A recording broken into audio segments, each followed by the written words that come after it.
Hello students, हम लोग कर रहे हैं cell the unit of life and in the previous lecture we finished with endomembrane system और हमने गोल्गी अपरेटस तक फिनिश कर लिया था और उससे भी रिलेटेड ऑर्गेनेल्स डिस्कस कर लिए थे। अभी हम लोग नेक्स्ट टॉपिक डिस्कस करने जा रहे हैं बेटा। नेक्स्ट ऑर्गेनेली डिस्कस करने जा रहे हैं माइटोकॉन्ड्रिया। ये एंडोमेम्ब्रेन सिस्टम का हिस्सा नहीं है, हालांकि ये भी मेम्ब्रेन बाउंड ऑर्गेनेली है, लेकिन एंडोमेम्ब्रेन सिस्टम का हिस्सा नहीं है क्योंकि उसके फंक्शंस के साथ ये रिलेटेड नहीं है। ठीक है, तो माइटोकॉन्ड्रिया इसको power house of the cell बोला जाता है। Power house of the cell या generator of the cell. Generator क्या करता है? जब हमारे जनरेटर से इलेक्ट्रिसिटी बेसिकली जनरेट की जा सकती है। Electricity is a form of energy. Fine, तो ये सेल के अंदर एनर्जी जनरेट करने वाला ऑर्गेनेली है, तो इसीलिए इसे power house of the cell और जनरेटर ऑफ द सेल भी बोला जाता है। ये जो होता है इसे माइक्रोस्कोप के अंदर इजीली ऑब्जर्व नहीं किया जा सकता unless and until it is specifically stand.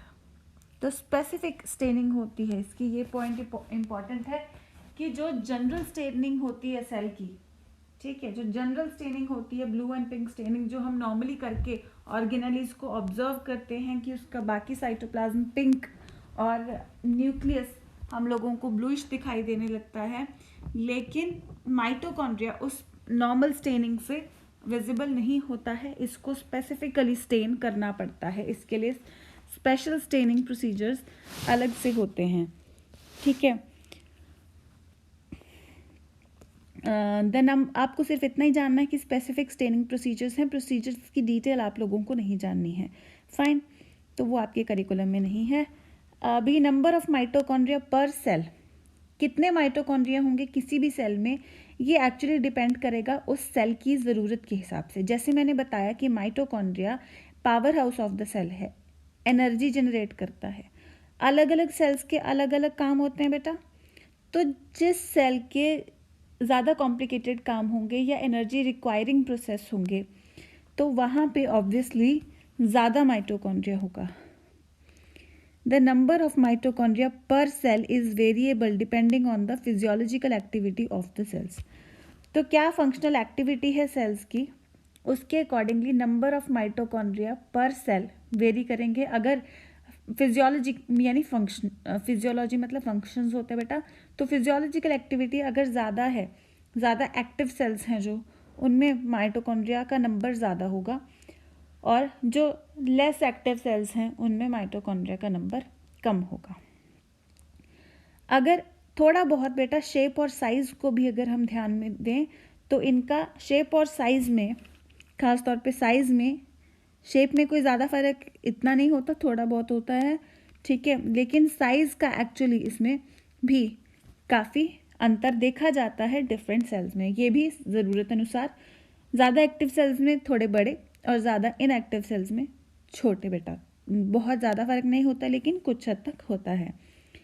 अगर शेप की नॉर्मली बात की जाए तो सॉसेज शेप या सिलेंड्रिकल, तो शेप में सिर्फ इतना ही अंतर होता है कि या तो इस तरीके से सिलेंड्रिकल होगा, या यही सिलेंड्रिकल अगर थोड़ा बड़ा होगा तो हमें यूँ सॉसेज शेप, हल्का कर्व शेप में ये दिखाई देता है बेटा। ठीक है, और बेटा इसका डायमीटर जो है वो 0.2 to 1 माइक्रोमीटर होता है। एवरेज डायमीटर इसका 0.5 माइक्रोमीटर होता है। ठीक है, ये हम इस तरीके से डायमीटर की बात कर रहे हैं बेटा। और अगर लेंथ की बात की जाए तो 1 to 4.1 माइक्रोमीटर्स इसकी लेंथ होती है। तो माइटोकॉन्ड्रिया, अगर ये बहुत इंपॉर्टेंट पॉइंट है कि स्पेसिफिक स्टेनिंग से ही इसको ऑब्जर्व किया जा सकता है, नॉर्मल स्टेनिंग से इसको ऑब्जर्व करना पॉसिबल नहीं है बेटा।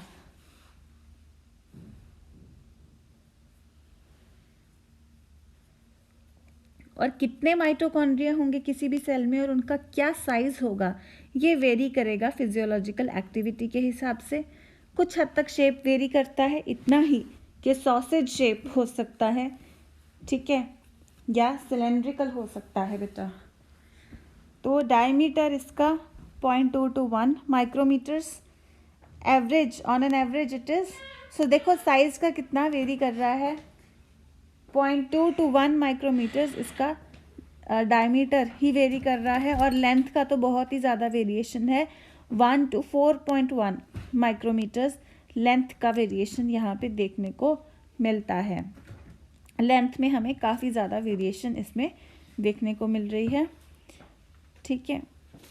तो ये भी पर्टिकुलरली सेल की रिक्वायरमेंट के हिसाब से, because mitochondria is basically power house of the cell, so जिस सेल को ज़्यादा एनर्जी चाहिए होगी उसी हिसाब से उसमें बड़े लेंदी माइटोकॉन्ड्रिया होंगे और उनका नंबर भी ज़्यादा होगा, और जो सेल इनएक्टिव होंगे, जिनकी एक्टिविटी ज़्यादा नहीं होगी, जिनको कम एनर्जी चाहिए होगी, उनमें माइटोकॉन्ड्रिया कम भी चल सकते हैं और छोटे भी चल सकते हैं, ठीक है।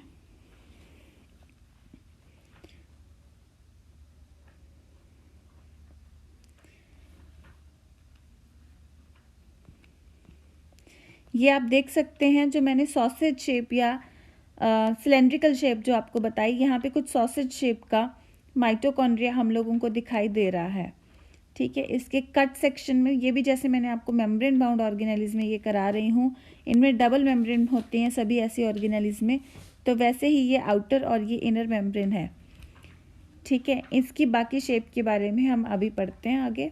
ये जस्ट आपको मैं ओवरऑल शेप के बारे में बताना चाह रही थी कि इस तरीके से इसकी शेप होती है, ठीक है। अब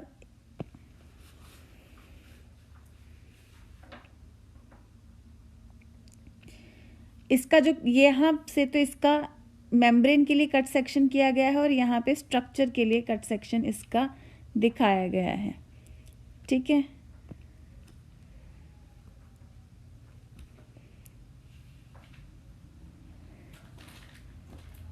इसके बारे में हम आगे देखेंगे, कट सेक्शन का भी सारा। एक बार I will just wait for a few minutes until you note down the contents on the slide।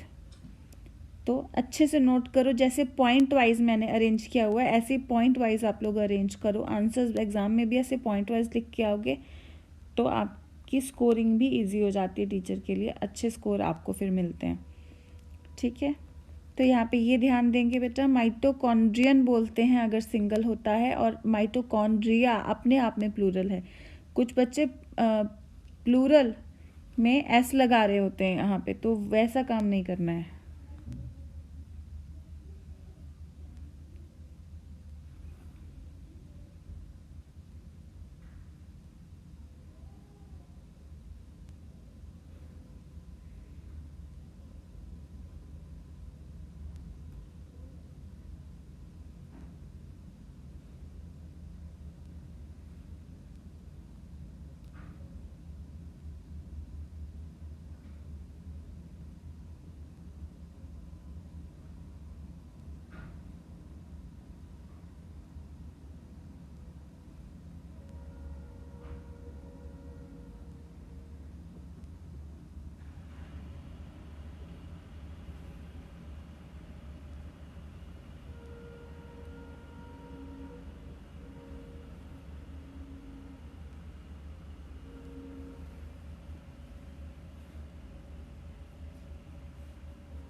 Okay, I hope you have noted. I am changing the slide बेटा. हर माइटोकॉन्ड्रिया एक double membrane bound structure है जिसमें एक outer membrane और एक inner membrane होती है, जो इसके ल्यूमेन क्या होता है, जैसे ये माइटोकॉन्ड्रिया है, ठीक है, इसके बीच का सारा space, for example this is mitochondria, इसके बीच का सारा स्पेस इज ल्यूमेन, ठीक है.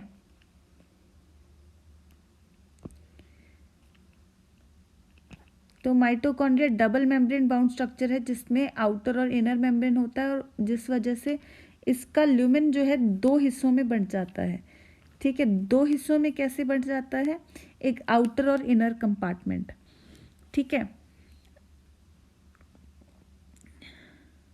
आउटर कंपार्टमेंट पूरे ऑर्गेनेली की बाउंड्री बनाता है और इनर कंपार्टमेंट को मैट्रिक्स कहते हैं. मैं आपको दिखाती हूँ कैसे.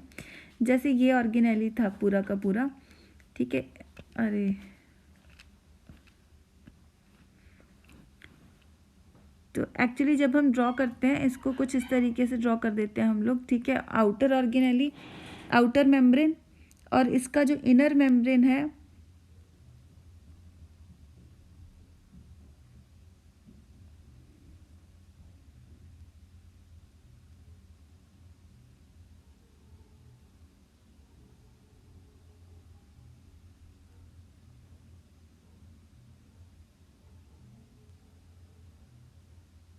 कुछ इस तरीके से.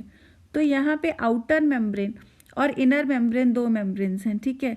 तो ये वाला हिस्सा जो है ये आउटर, ये हो गया आउटर कंपार्टमेंट, ठीक है, जो एक तरीके से ये बाहर वाला कंपार्टमेंट हो गया, और ये अंदर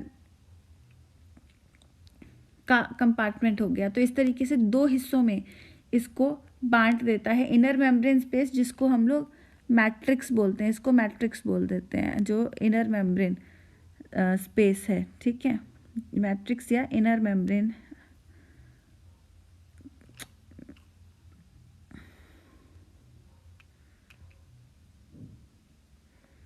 वैसे तो अच्छा इंटर मेम्ब्रेन लिख रखे हैं. इनर मेम्ब्रेन स्पेस जो होता है उसको, इनर मेम्ब्रेन जिसको एनक्लोज कर रही है उसको हम लोग मैट्रिक्स बोल देते हैं बेटा, ठीक है. इनर मेम्ब्रेन के अंदर यानी ग्रीन वाला हिस्सा इज द मैट्रिक्स.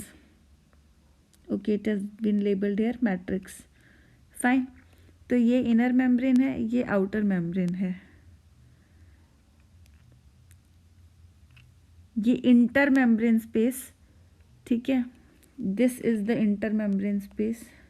हमारी डायग्राम के हिसाब से this is the inter membrane space जो आउटर और इनर मेम्ब्रेन के बीच है.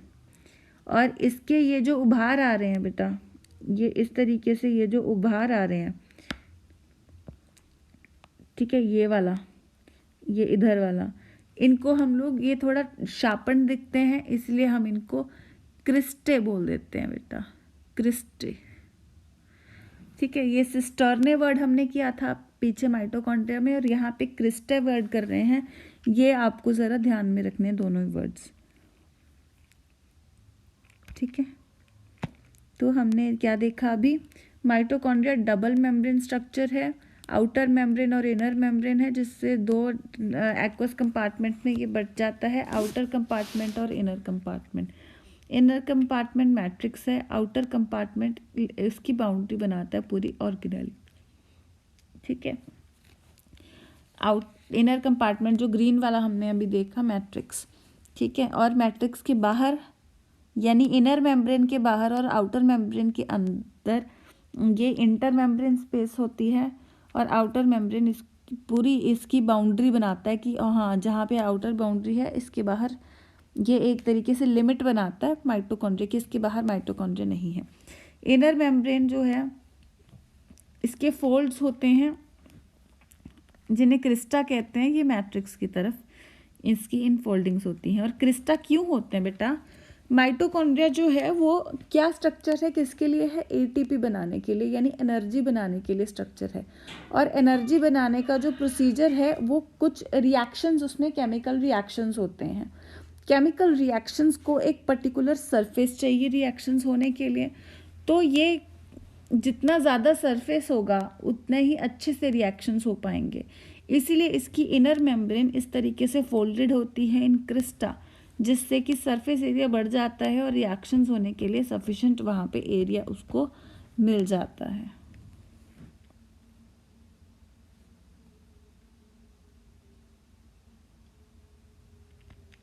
ठीक है, ये क्रिस्टे हैं बिकॉज आप देख सकते हैं आउटर बाउंड्री की एरिया और इनर बाउंड्री का क्रिस्टा की वजह से एरिया, तो क्रिस्टा से क्या होता है, एरिया बढ़ जाता है जिस वजह से रिएक्शन सफिशेंटली यहाँ पे इजीली हो जाते हैं।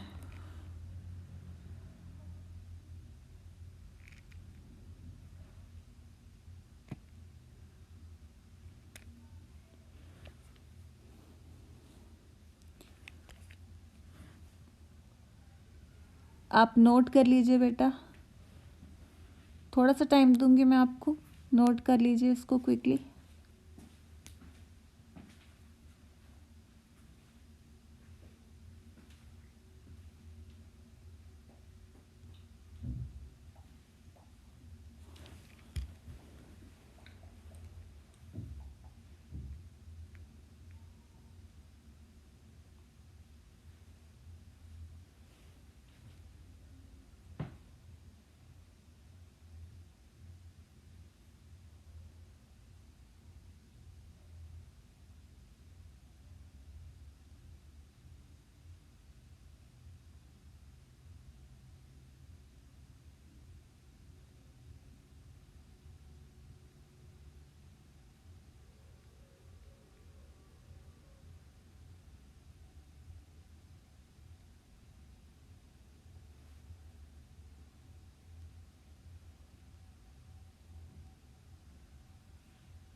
Okay, I hope you have noted. If not, please pause it because I'm changing the slide now.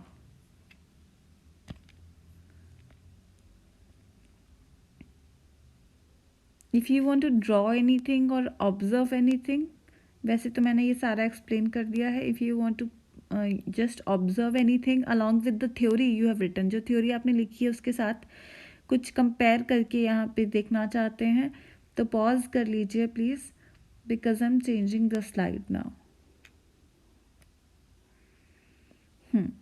तो अभी जो माइटोकॉन्ड्रिया की हमने दो मेम्ब्रेन्स देखी, जैसे मैंने आपको बताया कि इनर मेम्ब्रेन फोल्डेड होती है क्रिस्टा की फॉर्म में सरफेस एरिया बढ़ाने के लिए, ताकि उसके ऊपर रिएक्शंस होने के लिए सफिशेंट स्पेस उसको मिल जाए और सफिशेंट एनर्जी ये छोटा सा ऑर्गेनेली बना सके. तो इसकी दो मेम्ब्रेन्स जो हैं इनके साथ स्पेसिफिक एंजाइम्स एसोसिएटेड होते हैं माइटोकॉन्ड्रियल फंक्शन के लिए, यानी कि जो रिएक्शन सीरीज ऑफ रिएक्शंस होने हैं इसमें, इसको एनर्जी प्रोड्यूस करने के लिए एनर्जी प्रोड्यूस होती है with the help of respiration. I hope you remember, ठीक है, कि रेस्पिरेशन को हम लोग डिफाइन करते हैं, it is the intake of oxygen to break down food so as to release energy. ठीक है, तो ये जो रेस्पिरेशन के रिएक्शन होते हैं तो वो सारे माइटोकॉन्ड्रिया पे होते हैं so as to release energy. तो इसकी दो मेम्ब्रेन्स में अपने अपने स्पेसिफिक एंजाइम्स होते हैं जो एनर्जी प्रोड्यूस करने में, यानी माइटोकॉन्ड्रिया का फंक्शन परफॉर्म करने में माइटोकॉन्ड्रिया को मदद करते हैं। माइटोकॉन्ड्रिया पे एरोबिक रेस्पिरेशन का, mitochondria is the site of aerobic respiration. So they produce cellular energy. Mitochondria में सेलुलर एनर्जी प्रोड्यूस होती है in the form of ATP. तो ATP, adenosine triphosphate, we are going to study the structure in we're going to study about this molecule adenosine triphosphate in future। ठीक है, adenosine triphosphate होता है, A for adenosine, T for tri and P for phosphate। So cellular energy ATP molecule की form में produce होती है, mitochondria में produce होती है, इसलिए इसे हम power house of the cell बोलते हैं। अब आपको मैट्रिक्स ध्यान में होगा, the space enclosed by the inner membrane. तो मैट्रिक्स में एक्चुअली ये बहुत इंपॉर्टेंट पॉइंट है कि इसमें सिंगल सर्कुलर डीएनए मॉलिक्यूल भी होता है। तो बेटा आपको क्वेश्चन आ जाता है ऐसा कौन सा ऑर्गेनेली है, वैसे तो हमें पता है डीएनए हमारा कहाँ होता है, न्यूक्लियस में होता है हमारा जेनेटिक मटेरियल, तो ऐसा कौन सा ऑर्गेनेली है जिसके पास अपना जेनेटिक मटेरियल होता है, तो वो है माइटोकॉन्ड्रिया। आगे हम एक और करेंगे, प्लास्टिड्स। तो माइटोकॉन्ड्रिया और प्लास्टिड्स ऐसे ऑर्गेनेलीज हैं जिनमें अपना जेनेटिक मटेरियल भी होता है। न्यूक्लियस के अलावा इन दो ऑर्गेनेलीज में भी डीएनए पाया जाता है बेटा। और क्या कुछ पाया जाता है इसमें, डीएनए का फंक्शन परफॉर्म करने के लिए आरएनए और राइबोसोम्स भी चाहिए होते हैं ताकि सही से प्रोटीन्स बन सके।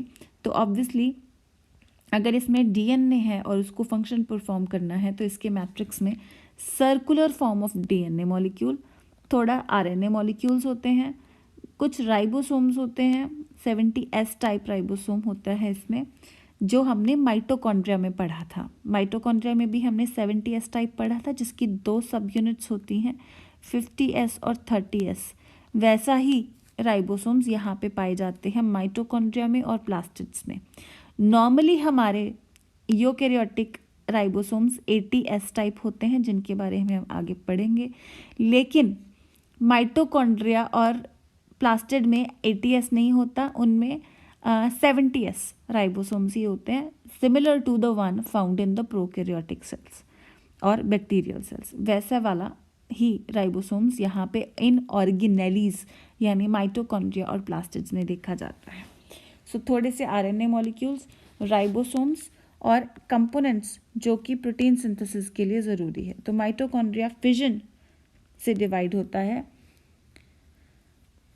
यानी कि ये जो डिवीज़न शो करता है फिजन से डिवाइड होता है। अब हम इसकी डिवीज़न, आप सोच रहे हो कि मैम सेल डिवीज़न होती है उसी के साथ ही माइटोकॉन्ड्रिया डिवाइड होना चाहिए, नहीं। तो माइटोकॉन्ड्रिया जब हम सेल डिवीज़न चैप्टर पढ़ेंगे उसमें भी हम देखेंगे कि माइटोकॉन्ड्रिया और प्लास्टिड्स में अपने जेनेटिक मटेरियल हैं। तो ये एक्चुअली स्पेशली माइटोकॉन्ड्रिया, ये पता क्या होता है, ये सेल की ज़रूरत के हिसाब से ये बाद में डिवाइड कर जाता है, लेकिन ऐसे नहीं है कि जैसे बाकी सेल ऑर्गेनेलीज उसी टाइम डुप्लीकेट करते हैं जब न्यूक्लियस डुप्लीकेट करता है, माइटोकॉन्ड्रिया उसी टाइम डुप्लीकेट नहीं करता है।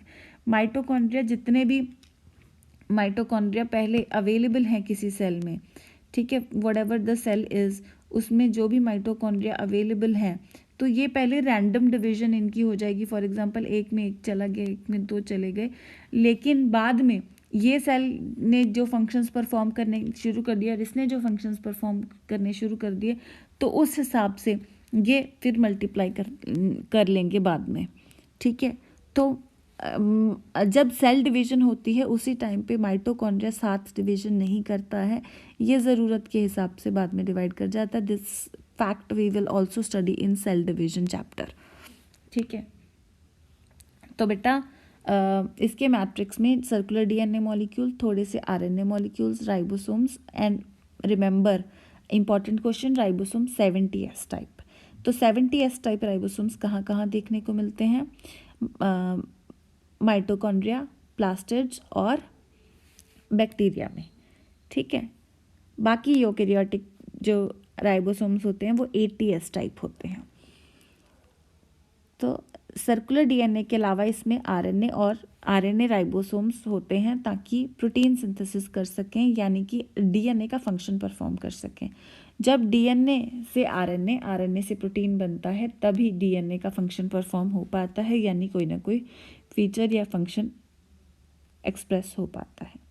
माइटोकॉन्ड्रिया अपने आप से डिवीजन अलग से शो करता है, और ये डिवीजन किस टाइप की शो करता है? फिजन, यानी स्प्लिटिंग। जैसे हमने बाइनरी फिजन स्टडी किया हुआ है ना अपने जूनियर क्लासेस में, तो similar kind of division is shown by mitochondria.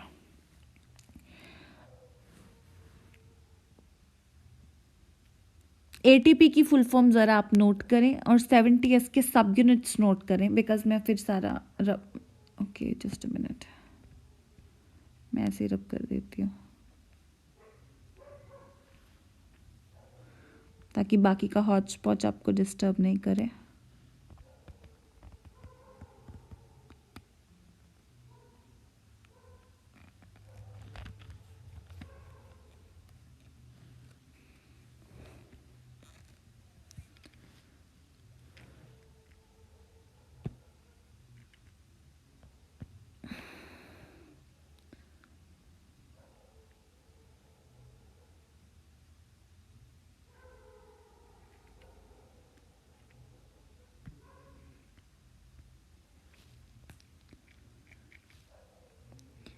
तो बेटा नोट कर लें आप इस कंटेंट्स को अच्छे से। तो माइटोकॉन्ड्रिया हमने जो फिनिश किया, माइटोकॉन्ड्रिया के कंटेंट्स नोट कर लें एक बार।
Okay, so I hope you have noted it.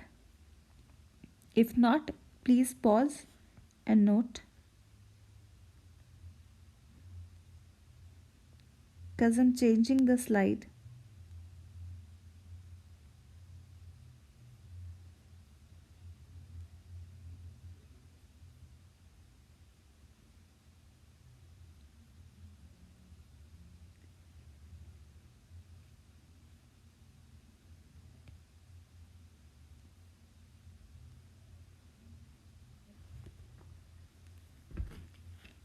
Now, so now we have finished with mitochondria and we are starting with plastids.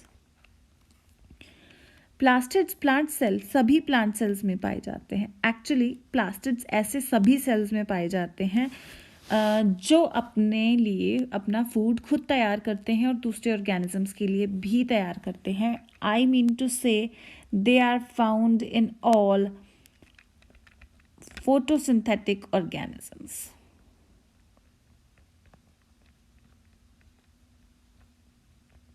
So they are found in all photosynthetic organisms. सभी plant sales photosynthetic होते हैं, autotrophic होते हैं, we know that. तो इनमें पाए जाते हैं और यूग्लिनॉइड्स में भी पाए जाते हैं. आई hope you remember euglenoids. If not, let me remind you. Euglenoids हमने प्रोटोजोन्स में डिस्कस किए थे, जिसकी एग्जाम्पल हमने यूग्लिना किया था. यूग्लिनॉइड्स वो ऑर्गेनिजम्स होते हैं, यूग्लिनॉइड्स वो ऑर्गेनिजम्स होते हैं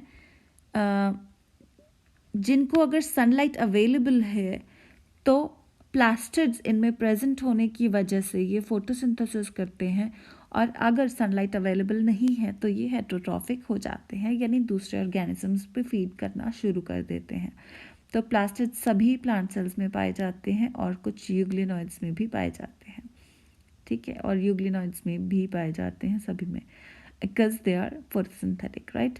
So सभी photosynthetic organisms में in short plastids are found. इनको easily observe किया जा सकता है under the microscope. As we saw in case of mitochondria कि वो बहुत छोटे structures हैं और उनको specific staining करनी पड़ती है, नहीं तो हम microscope के अंदर भी observe नहीं कर सकते. प्लास्टिड्स के साथ ऐसा केस नहीं है. प्लास्टिड्स को माइक्रोस्कोप के अंदर इजीली ऑब्जर्व किया जा सकता है बिकॉज दे लार्ज स्ट्रक्चर्स, बड़े स्ट्रक्चर्स हैं ये. और बेटा इनमें कुछ स्पेसिफिक पिगमेंट्स होती हैं जो प्लांट को कलर प्रोवाइड करती हैं. प्लांट्स हमें ज़्यादातर ग्रीन कलर के दिखाई देते हैं, लेकिन प्लांट के कुछ पार्ट्स, यानी कि कभी कोई फ्रूट जैसे कि टमाटर लाल रंग का है, गाजर भी रेडिश कलर की होती है, रेडिश या ऑरेंजिश कलर की होती है. तो इसी तरीके से बेल पेपर्स हम लोग देखते हैं डिफरेंट कलर्स, राइट. तो फ्रूट्स के डिफरेंट कलर्स, कई बार पत्तों में भी हमें थोड़ा पीलापन सा, मतलब नेचुरल पीलेपन की बात नहीं कर रही, कुछ का नेचुरल कलर ही वैसा होता है, कुछ पिंकिश कलर्स, कुछ फ्लावर्स के तो हमें डिफरेंट कलर्स. तो ये सब कलर्स जो इसमें आते हैं प्लांट्स में, तो ये आते हैं because of certain pigment. Pigment का मतलब अपने आप में कलर है, तो वो केमिकल जो कलर इम्पार्ट करे दैट इज पिगमेंट, राइट. तो कुछ स्पेसिफिक पिगमेंट्स इनमें होती हैं जिस वजह से प्लांट्स को स्पेसिफिक कलर्स मिलते हैं और प्लांट्स के डिफरेंट पार्ट्स को स्पेसिफिक कलर्स मिलते हैं. अब डिपेंडिंग ऑन द पिगमेंट या द टाइप ऑफ पिगमेंट, या we can say actually based on certain functions also we can say, or the type of pigment also we can say, हम लोग plastids को 3 categories में classify करते हैं. Chloroplast, chloro का मतलब होता है बेटा ग्रीन, क्लोरो मीन्स ग्रीन. ठीक है, क्लोरोप्लास्ट यानी plastids with green pigment. Then comes chromoplast, chromo means colour. So plastids with pigments of colors other than green. तो अगर प्लास्टिड्स में कलर तो होगा ही होगा, अगर ग्रीन है तो क्लोरोप्लास्ट. अगर ग्रीन कलर के अलावा प्लास्टिड्स में कोई और कलर के लिए है पिगमेंट, सो वो सारे के सारे आ जाएंगे क्रोमोप्लास्ट में. बाकी ल्यूकोप्लास्ट, ल्यूको का मतलब होता है बेटा क्लियर, क्लियर, जैसे हम WBCs को ल्यूकोसाइट्स बोलते हैं, आपको याद होगा, है राइट। तो leuco means colour, not pigmented. इनका भी स्पेसिफिक फंक्शन होता है, ल्यूकोप्लास्ट का भी। Let's discuss, but before discussing I would like you to note down the contents, ठीक है। प्लास्टिड्स में थोड़ा सा हमें डिटेल करना है, तो please note down the contents before that. I will wait for a few minutes until you note it down.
Hope you have noted it.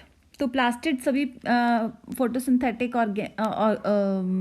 Organisms में जैसे कि प्लांट सेल्स और यूग्लिनॉइड्स में पाए जाते हैं। ये माइक्रोस्कोप के अंदर इजीली ऑब्जर्व किए जा सकते हैं क्योंकि इनका साइज कंपैरेटिवली नॉट बड़ा, नेकेड आई से देखने वाला बड़ा भी नहीं, लेकिन कंपैरेटिवली बड़ा है। ठीक है, जैसे related to the other organelles we can say. तो स्पेसिफिक पिगमेंट्स इनमें होती हैं। Depending on that they are classified into 3 categories: chloroplast, chromoplast and leucoplast. So let's discuss chloroplast. तो क्लोरोक्रोमो, इन सब के बारे में हम लोग करेंगे। यहाँ पे सबसे पहले क्लोरोप्लास्ट की एक कैटेगरी, ठीक है, फिर क्रोमोप्लास्ट के बारे में करेंगे और लास्टली हम लोग ल्यूकोप्लास्ट के बारे में भी करेंगे। तो पहले हम लोग देख लेते हैं क्लोरोप्लास्ट के बारे में। क्लोरोप्लास्ट यानी क्लोरो मतलब ग्रीन, तो इसमें ग्रीन कलर के लिए पिगमेंट यानी क्लोरोफिल पिगमेंट होती है। लेकिन क्लोरोफिल के main pigment is chlorophyll, okay. And इसके अलावा इसमें कुछ हद तक कैरोटिनॉइड पिगमेंट्स भी होती हैं, ठीक है।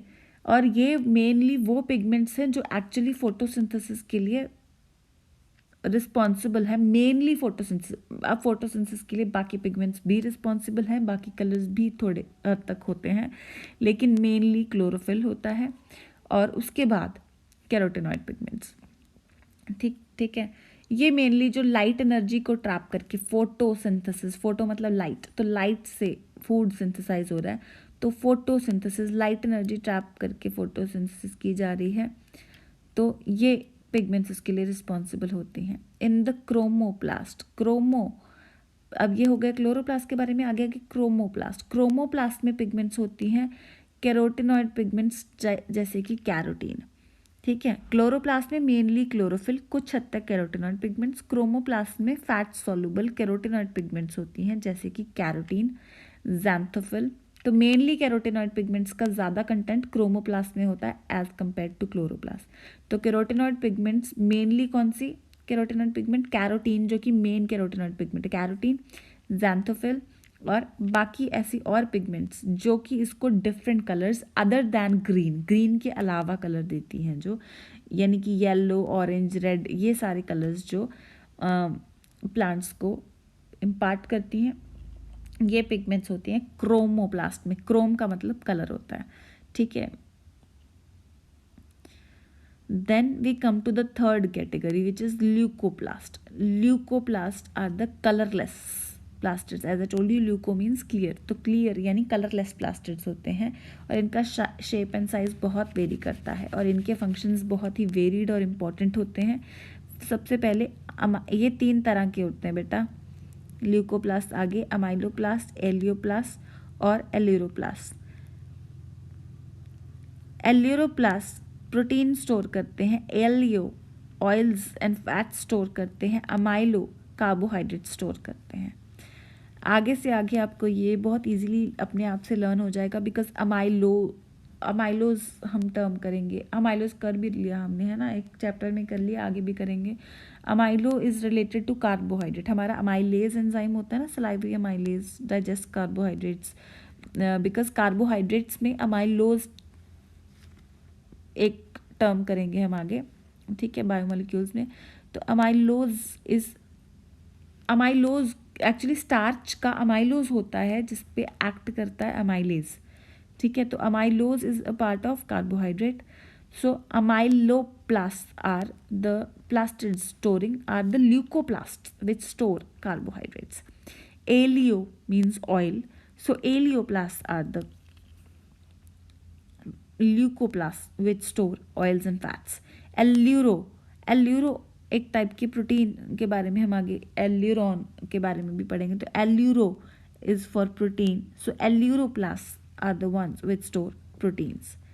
मैं ना वर्ड्स आपको स्प्लिट कर करके कराती हूँ, इसको ज़रा ध्यान से सुना करो, ठीक है। ये थोड़ा सा है कि मैं बहुत ज़्यादा फोकस करती हूँ वर्ड डिवीज़न पे, तो भी बच्चे उन्हीं बेसिक चीज़ों पे कई बार आई डोंट नो व्हाई, ये जब मैं वर्ड्स डिवाइड करती हूँ एटलीस्ट इनको नोट कर लिया करो। मैंने आपको स्टार्टिंग में भी बताया था जब मैंने +1 के लेक्चर्स लेने शुरू किए कि जब मैं वर्ड्स डिवाइड करके बताती हूँ तो वो अलग एक नोटबुक में भी नोट कर लिया करो, क्योंकि आपके सारी उम्र काम आने वाली है ये वर्ड डिवीजन जो मैंने अभी यहाँ पे शुरू करवा दी है। ठीक है, अगर फिर भी मतलब इग्नोर ऐसी चीज़ों को तो मत किया करो यार, ठीक है। तो इनको लिख लो, ये बहुत इंपॉर्टेंट चीज़ें होती हैं। जब भी मैं आपको वर्ड्स डिवाइड करके बताती हूँ ये बहुत काम आने वाले होते हैं आपके आगे, ठीक है।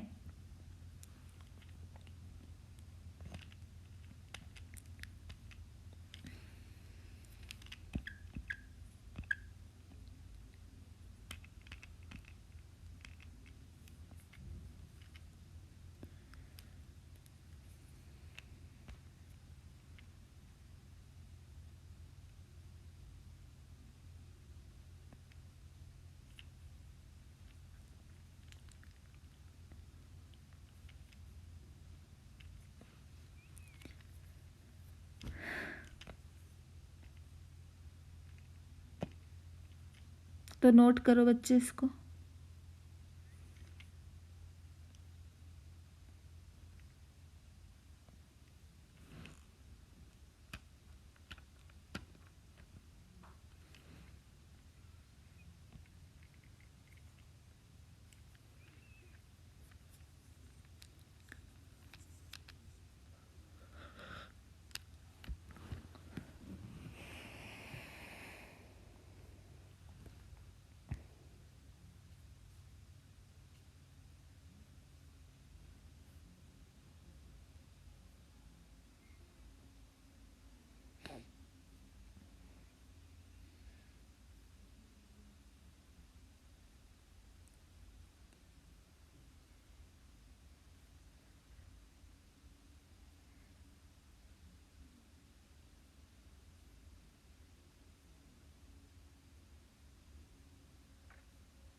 Okay, so I hope you have noted it.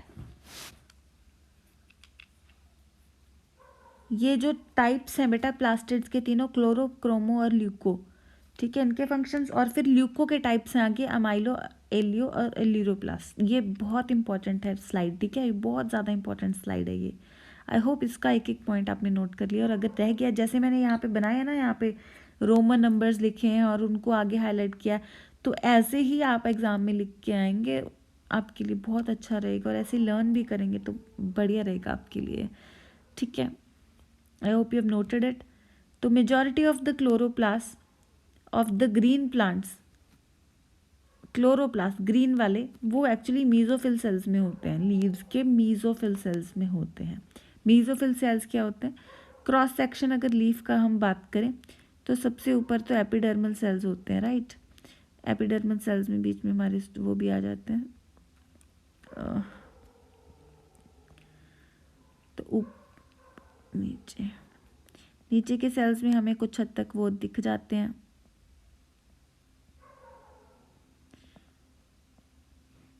ऊपर के सेल्स में स्टोमेटा कम होते हैं या कई बार नहीं भी होते।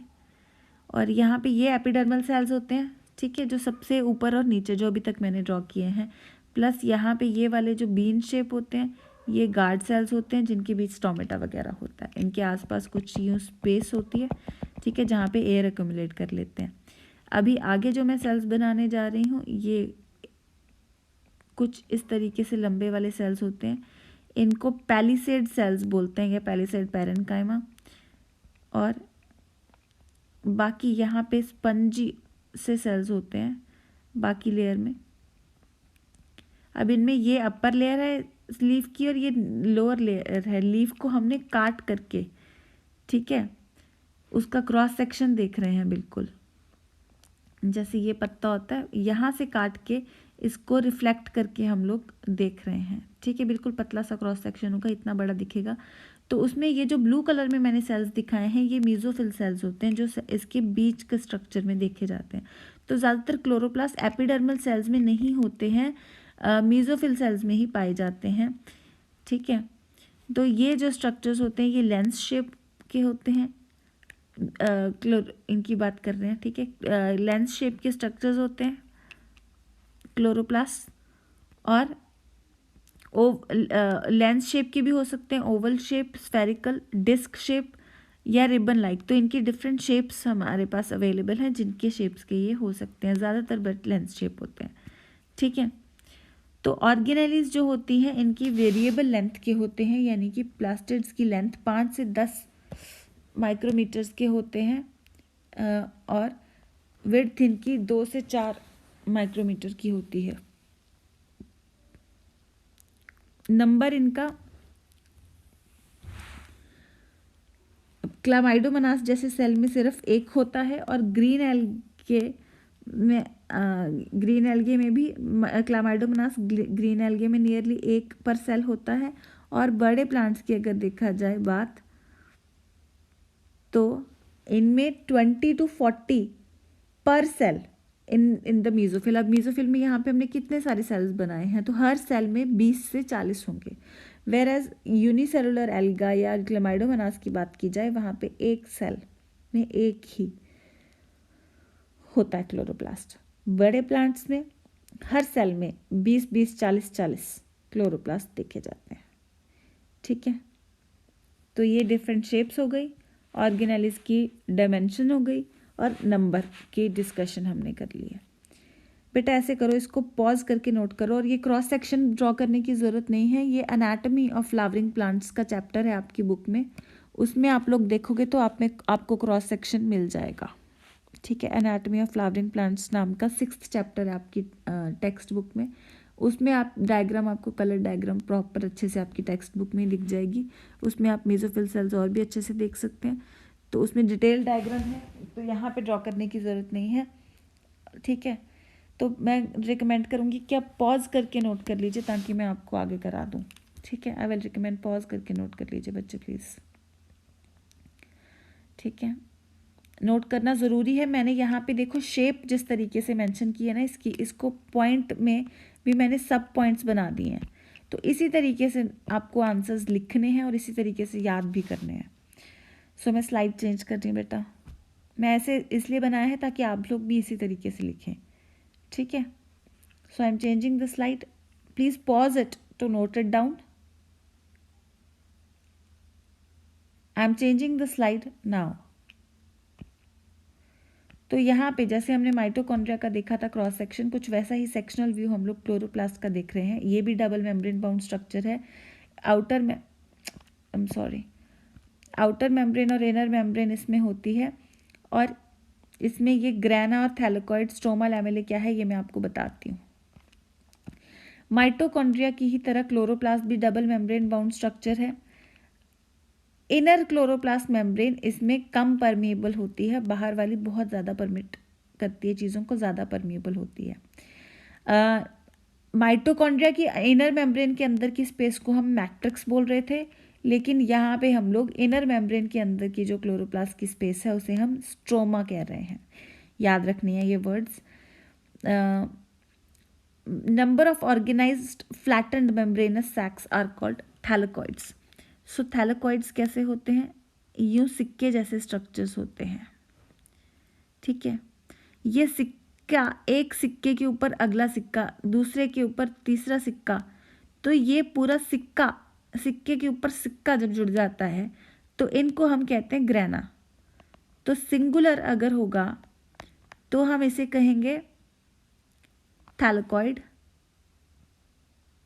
Each single one is known as thylakoid. Thylakoids का ढेर, हर एक सिक्के जैसे स्ट्रक्चर्स होते हैं। तो फ्लैट एंड मेम्ब्रेनस सैक, लेकिन सिक्का पूरा सॉलिड होता है। सिक्के का ऐसे लगा लो कि सिर्फ आउटर बाउंड्री है, उस अंदर से खोखला सिक्का हो जैसे, ठीक है। तो number of organized flat and membranous sacs होते हैं जिन्हें थैलेकॉइड्स बोलते हैं, एक सिक्के जैसे। और अगर इन सिक्कों का हम लोग ढेर की तरह देख लें तो उसे ग्राना बोलते हैं। So thylakoids are arranged as in stacks और piles of coin called grana और इंटरग्रेनल थैलेकॉइड्स, ठीक है। ग्राना मल्टीपल होता है, इसका सिंगुलर ग्रानम होता है। सो ये मैं आपको दिखाती हूँ अभी। माइटोकॉन्ड्रिया आउटर और इनर मेम्ब्रेन, इसमें सिंगल को हमने लेबल किया हुआ थैलेकॉइड, ठीक है। थैलेकॉइड का ये पूरा ढेर, थैलेकॉइड का ये पूरा ढेर इज नोन एज ग्रानम, ठीक है।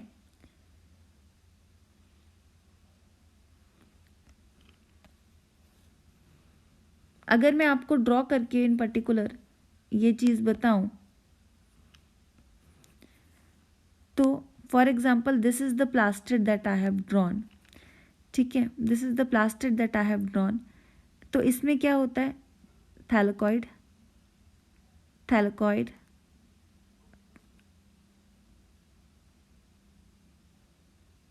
थैलेकॉइड, इस तरीके से मल्टीपल थैलेकॉइड्स का पूरा क्या बन गया? ये ग्रानम।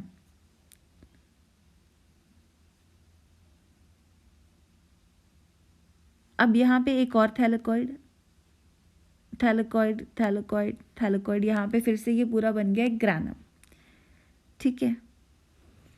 तो अब इन ग्रानम को कहीं कहीं पे एक शीट जैसा स्ट्रक्चर यूं एक्सटेंड करेगा एक ग्राना से दूसरे ग्राना तक।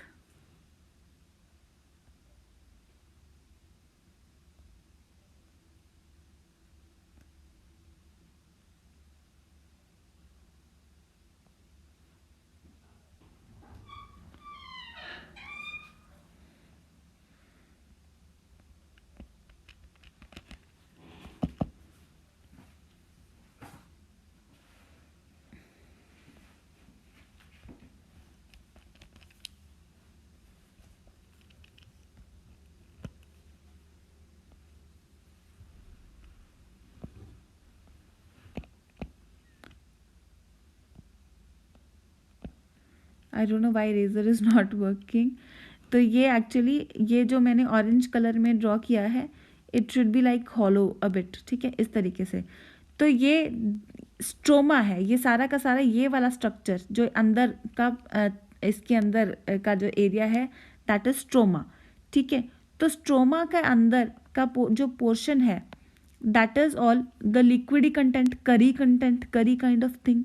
तो ये जो ऑरेंज कलर का स्ट्रैंड मैंने यहाँ पे ड्रॉ किया है जो दो ग्रेना को कनेक्ट कर रहा है, क्योंकि ये स्ट्रोमा के अंदर है और ये शीट है, तो इसलिए इसको हम लोग बोल देते हैं stroma लैमेले।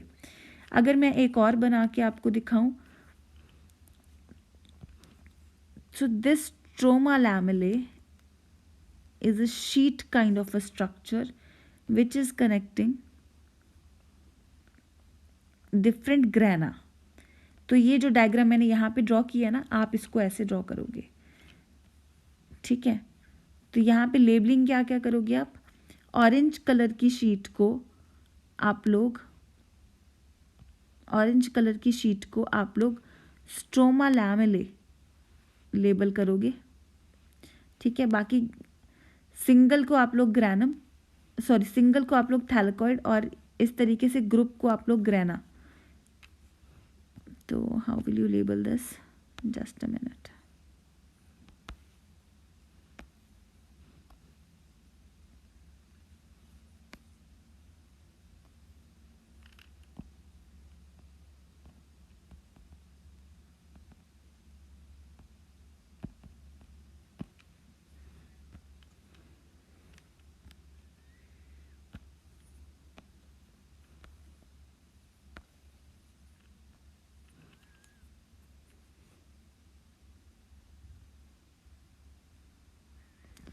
So single one you're going to label as thylakoid and the complete pile you're going to label as granum, and this orangish thing you're going to label as stroma lamellae. Lamella is single and lamellae are plural. Moreover, you're going to draw this entire structure as double membrane। तो ये देखो मैंने थोड़ा आसान बना दिया आपको ये ड्रॉ करना, ठीक है। This thing is difficult to draw, what I have drawn is easy to draw, fine। अब ये जो मैंने डायग्राम यहाँ पे ड्रॉ की है इसको आप लोग ड्रॉ कर सकते हैं, ठीक है। अब आउटर और इनर मेम्ब्रेन तो बेटा लेबल कर ही सकते हैं ना, इसको आउटर मेम्ब्रेन और इसको इनर मेम्ब्रेन। जैसे यहाँ पे लेबलिंग्स ये सारी कर लेना, जैसे मैंने ड्रॉ किया है बस ड्रॉ वैसे कर लेना, आपकी ये काम आएगा आगे फोटोसिंथेसिस में। और वो जब हम आगे करेंगे फोटोसिंथेसिस का चैप्टर, उसमें भी आपकी ये वाली डायग्राम काम आने वाली है। तो इस तरीके से ड्रॉ कर लेना। ऑरेंज वाली ऊपर वाली लाइन सॉलिड बन गई मेरे से, उसको भी आप लोग इस तरीके से नीचे वाली लाइन जैसे ड्रॉ कर लेना। Just pause it and draw it, ठीक है। I have to move to the next slide. Just pause and draw it. थोड़ा easy version of the diagram I have drawn so that you can draw it in the exams, नहीं तो वहाँ पे इससे मुश्किल होगी आपको। So pause it and draw it बेटा। Okay, I am changing the slide now.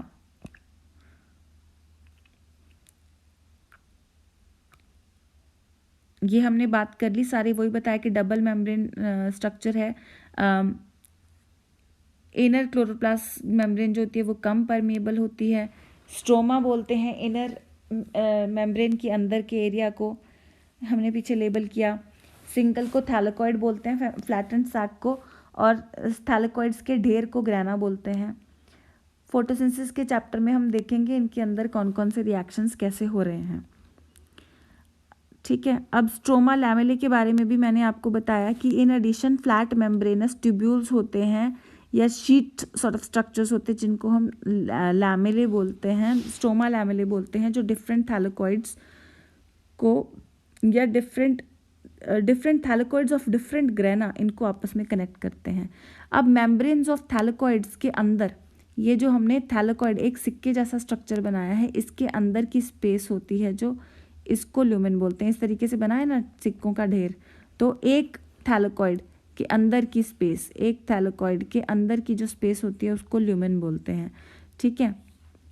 अब जो स्ट्रोमा की बात की है उसमें एंजाइम्स होते हैं जिसमें जो कार्बोहाइड्रेट्स और प्रोटीन्स की सिंथेसिस के लिए मदद करते हैं। ठीक है, ये कैसे मदद करते हैं, कौन से एंजाइम्स होते हैं और क्या रिएक्शंस होते हैं कि फोटोसिंथेसिस में करेंगे। अब इसमें जैसे मैंने आपको माइटोकॉन्ड्रिया करते हुए भी बताया था कि माइटोकॉन्ड्रिया और प्लास्टिड्स ऐसे ऑर्गेनेलीज हैं जिनमें अपना जेनेटिक मटेरियल होता है, यानी अपने डीएनए मॉलिक्यूल होते हैं। तो इसमें भी क्योंकि ये हम प्लास्टिड्स की बात कर रहे हैं तो इसमें छोटे double stranded circular DNA molecules होते हैं और साथ में राइबोसोम्स भी होते हैं। क्लोरोफिल पिगमेंट्स थैलेकॉइड्स के अंदर प्रेजेंट होते हैं, यानी कि प्लास्टिड्स में किस चीज़ के अंदर प्रेजेंट होती है, क्लोरोप्लास्ट के अंदर। क्लोरोप्लास्ट में भी आगे जो एक थैलेकॉइड, ये डिस्क शेप स्ट्रक्चर सिक्के जैसे जिसको कंपेयर किया, इसके अंदर क्लोरोफिल पिगमेंट होती है इन पर्टिकुलर। ठीक है, अब राइबोसोम्स हैं जो क्लोरोप्लास्ट के, जैसे मैंने आपके अभी बताया कि इसमें डीएनए और राइबोसोम्स अपने होते हैं, तो इसके जो राइबोसोम्स हैं वो भी 70S के होते हैं। मैंने आपको जैसे बताया माइटोकॉन्ड्रिया, प्लास्टिड्स, इनके राइबोसोम 70S टाइप के होते हैं। नॉर्मल यूकेरियोट्स में 80S के होते हैं साइटोप्लाज्म में, लेकिन प्लास्टिड्स और माइटोकॉन्ड्रिया में 70S टाइप के ही होते हैं बेटा। ठीक है, तो pause it and note the last slide. मैं थोड़ा रिवाइज कराती हूँ इसको। ये फ्लैट मेम्ब्रेनस ट्यूब्यूल स्ट्रोमा लैमेले भी इसमें पाए जाते हैं जो डिफरेंट उसको कनेक्ट करते हैं, जो थोड़े शीट लाइक होते हैं लेकिन ट्यूब्यूल्स होते हैं, इसलिए लैमेले मतलब शीट, क्योंकि लंबी सा ट्यूबुलर शीट है जो कनेक्ट कर रहा है। थैलेकॉइड के अंदर की स्पेस को ल्यूमेन बोलते हैं, जिसमें काफ़ी एंजाइम्स होते हैं जो कार्बोहाइड्रेट्स और प्रोटीन सिंथेसाइज करने में मदद करते हैं। ठीक है, स्ट्रोमा में ये सारे एंजाइम्स होते हैं और जो पिगमेंट्स होती हैं, इन पर्टिकुलरली जो रिएक्शंस होने हैं पिगमेंट्स को लेकर के, वो थैलेकॉइड के अंदर होते हैं। कौन से एंजाइम्स कहाँ होते हैं, कौन सी चीज़ कहाँ होती है, ये एग्जैक्ट हम फोटोसिंथेसिस में करेंगे। इसमें अपना जेनेटिक मटेरियल होता है और अपना राइबोसोम्स भी इसमें पाए जाते हैं। 70S राइबोसोम्स इसमें जो होते हैं वो ये होते हैं, नॉर्मली यूकेरियोट्स में 80S होते हैं, लेकिन प्लास्टिड्स और माइटोकॉन्ड्रिया में 70S राइबोसोम्स, जिसकी 2 सब यूनिट्स 50S और 30S पाई जाती है, वो इसमें देखी जाती हैं। ठीक है, सो पॉज करके इसको अच्छे से नोट कर लो बेटा।